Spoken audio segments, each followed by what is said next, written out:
Sean, now that you've had some time to watch Cleveland, does the record match up with the roster that they've put together? I'll speak on the roster. Very capable, highly talented roster. I think that's been, very much talked about. So they're a good football team, and we've got a lot of work to do on our end, obviously, to get ourselves ready to go. Sean, the move to pick up Corey Legit, is that a run defense move specifically to help him run defense? Yeah, I mean both really. He's had a lot of success in this league, veteran guy with a lot of experience, and we'll see how he does today, and we'll take it one day at a time. Do you think that how much of a consideration is snap counts, load management, if you will, on the D line between adding another guy? In terms of just overall, you mean, or with respect to Corey? Him? I mean, are you kind of partly looking at how much snap counts, and like keeping guys fresher, or what is the need for another defensive tackle? Yeah, I mean, we talk a lot in here about being strong up front. So that's really, you can never have enough capable defensive linemen, really. This is twice in 3 years you've had a 3-game stretch of pretty bad run defense. Do you wonder how that happens as a defensive mind that you are? No, not necessarily. I mean, the longer you're around it, the more it comes down or comes back to 2 to 3 things every time that I've been around it, Jerry. So at the end of the day, it's usually something about gap integrity, fundamentals, technique. It looked like you fixed the second half run defense last week by jamming the box up at one point. Against a team that has more weapons, though, is that a risk? You can't really depend on that to stop a run game, right? Yeah. Yeah, that's what makes this team so good that we're going to face Sunday is they have so many weapons. You commit to stopping the run. They beat you in the passing game. You commit to stopping the pass. They've got 24 now, and now Hunt back. So, it's like I said before. It's been well documented the ability of their players. I know you've been saying gap integrity and technique over the last couple of weeks, but I mean, I go back to the question of whether Harrison Phillips' loss and departure has really created a hole there, because it seems that you say this team says it's fixed its issues on run defense, but keeps having to make moves to address issues on run defense. I guess. Your question. Do you feel you've fixed it? Well, we'll see. I mean, things don't just go away in this league. I mean, you've got to get it right, and it's a week-to-week deal. So whether it's run defense or other challenges we've got to continue to work on them. I said that since the minute the game was over, and I'm going to continue to say that. But it's a part of our growth, and just my experience with being around it. When just the minute you think you have something fixed, it's not fixed. So it's an ongoing effort. Sean, we hear the words gap integrity from you all the time in the locker room. Can you explain to me what gap integrity is, what it looks like when it's right? Yeah, it's really everyone accountable for their gap, in their gap, A, B, C gap, however you want to number them, 1, 2, 3. You've got the A gap, I've got the B gap, he's got the C gap, and we stay in our gap. So that's really what it comes down to.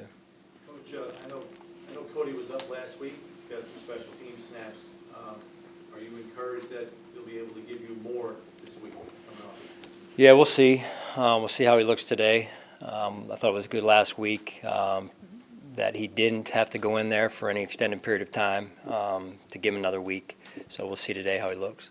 Coach, I know you had some success with Steve Wilkes working underneath you in Carolina. Can you just kind of talk about what you saw from him as a coach coming up, and now obviously he's a DC in Cleveland? Yeah, real good coach, real good man. Al Holcomb, who's their linebackers coach, we all work together in Carolina. They're good men and good football coaches. So I have a lot of respect for those guys, and wish them nothing but the best. I know that just watching Steve's career becoming a head coach was great to see, and I know that didn't work out necessarily, but it doesn't take away the fact that he's a damn good coach. He rushed 5 a lot more after when he took over in Carolina and then in Arizona last year. Do you view him as pretty aggressive? Yeah, I mean, I think at the end of the day, it's about him putting his players in a position that he feels like to be successful. So. Hey, Sean, does a Buffalo-Cleveland game just sound right to you, given these two towns and very similar towns, Lake Erie rivals? Is it, as a coach, I mean, I know you pay attention to too much, but does it feel right that you're playing Cleveland? Feels right because it's the next game on our schedule. But, you know what I mean, it's just towns that are very blue-collar similar. It seems like a fun game. You should be in the same division, some people would say. The NFL's not changing that. Do you like that kind of matchup, blue-collar, blue-collar? I like blue collar,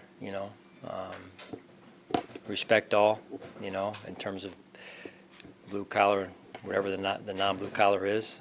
But look, I just know I'm confident in the group we have, and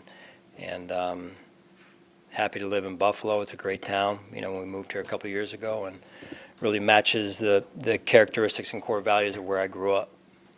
Sean, what kind of opportunity does this game present for Levi Wallace, especially as teams kind of shy away from testing Tre'Davious? Browns have 2 guys who could be a top receiver on most teams. Yeah, I mean, those guys that's what keeps defensive coordinators and head coaches with defensive backgrounds up most of the week going against this type of outfit. I mean, they're very talented, so whether it's Levi or Tre'Davious or whomever, run game with Chubb and Hunt, and then Baker. I know Baker going through the process with the draft a couple years ago, and just a heck of a football player. Anybody else do you know if anybody's going to miss practice due to injury today? Let's see, Kevin Johnson will miss, and then Zoe and Ty have vet days. Sean,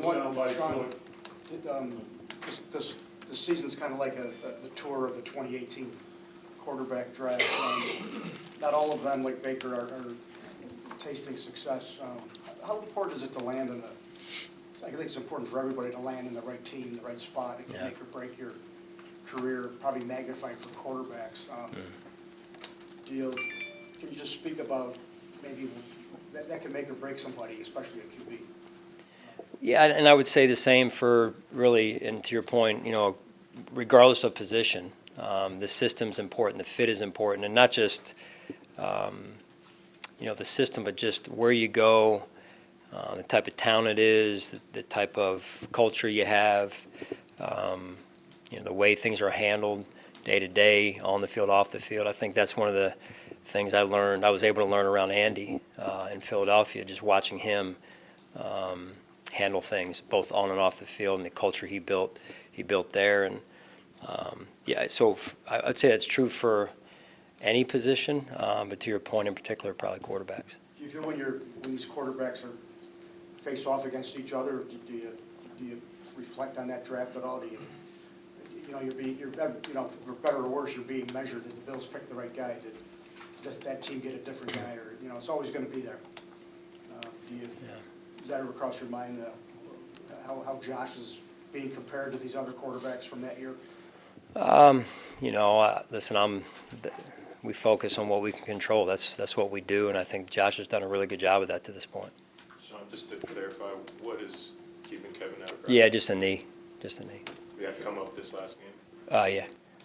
Sean, one of the remarks that has got a lot of play, since the game on Sunday was Micah saying he's done apologizing for a 62 record. What's your impression of that? And do you get a sense that reflects the feeling of your locker room in general? Well, I know when Micah speaks, he's got a lot of respect in the locker room, and he's one of our leaders.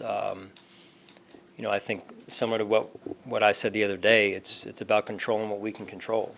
So I know we get asked about it a lot, from early on until halfway now at this point in the season. So that's really what we do, is we try and control what we can control, and that's where our focus is. Sean, what'd you learn about Baker as a person in the pre-draft process? Yeah, it was a good process going through it really with all the quarterbacks. He obviously went first overall, and so a lot of people thought highly of him, and he's very talented player. Where's Cody Ford? Sorry. Yeah, I had the same question. Cody Ford, is he limited today? Cody? Yeah, he'll be limited a little bit today. We'll see. I'll know a little bit more when I get out there. Does it feel like this team is unusually healthy? Not that you're scot-free, obviously Harrison's on IR and a couple guys limited, but we're week 10, we're midway through the season, and Yeah. you're basically skipping over the injury report and you come on top of everything. Yeah, it kind of ebbs and flows. We had some injuries early in the year. We're healthier now, to your point. It's a real credit to the players and our medical staff. They've done it, and our strength and conditioning staff. And I'll throw our development staff in there. They've done a great job, just with everyone being on the same page, doubling down, the players doubling down on their habits this time of year in particular as we head into the back half of the season. They've taken great ownership of that, which is good to see. Is that something that you think a team has to or can take control of, or is it sometimes a lot of it just, good fortune?